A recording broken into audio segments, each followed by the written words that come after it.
సుబ్బారావు గారు మనం అలా చేద్దామండి. ఓ పని చేయండి, మీరు శర్మ గారితో ఒకసారి మాట్లాడండి. ఫోన్లో ఎవరితో మాట్లాడుతున్నారండి? ఆన్లైన్ లో మీటింగ్ అవుతుంది, అందరూ మాట్లాడుకుంటున్నాం. అవునా, ఎంతమంది మాట్లాడుకుంటున్నారు? ఓ 30-35 మంది ఉంటాం. అయితే ఉండండి, అందరికి టీ పెట్టి తీసుకొచ్చేస్తాను.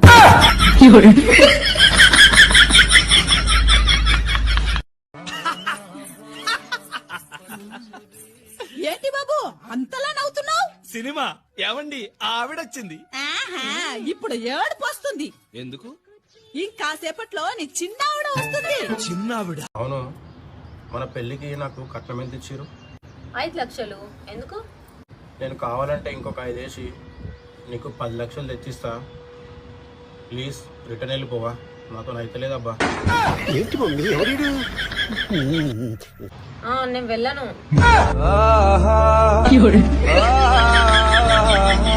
మీ ఇద్దరిలో ఎవరెక్కువ కోపపడతారు? మీ ఇద్దరిలో ఎవరెక్కువ చిరాకు పడతారు? మీ ఇద్దరిలో ఎవరెక్కువ అరుస్తారు? వీటన్నిటికి గల కారణం ఎవరు? తినండి. నువ్వు తినిపిస్తే తింటాను. నీ బంగారు గాజు చేతో తినిపిస్తే తింటాను. బంగాళాదుంప కూర టిఫిన్ లోకి ఎందుకండి? తినండి తినండి పూటకి. ఎవరిది బంగాళాదుంప కాదే, నువ్వు తినిపిస్తే తింటాను. తినిపిస్తే తింటాను. ముద్దు పాప ఇంకా ఎవరన్నా చూస్తే నవ్వుతా. తినండి. ఒక ముద్దు లేదు, ముచ్చట్లేదు. ఇన్ని సంవత్సరాలు వచ్చాయి, ఎందుకే నువ్వు ఇంత లావు ఉన్నావు? ఇంత లావు నేనా? ఇంత లావు ఉన్నానా? అలాంటి అలాంటి చెప్తాను. ఎవరైనా వచ్చిపోతారే. వస్తే తలనొప్పి వస్తుంది, టీ పెట్టే. టీ పొడి లేదు. సరే కాఫీ పెట్టు. కాఫీ పొడి కూడా లేదు.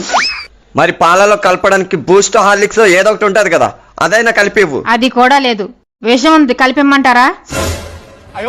అది కలుపుకుని నువ్వు తాగే, నాకు పట్టిన తలనొప్పి పోతుంది. నాది సేమ్ ఫీలింగ్. మీరు బయటికి చెప్తున్నారు, నేను లోపల అనుకుంటున్నాను.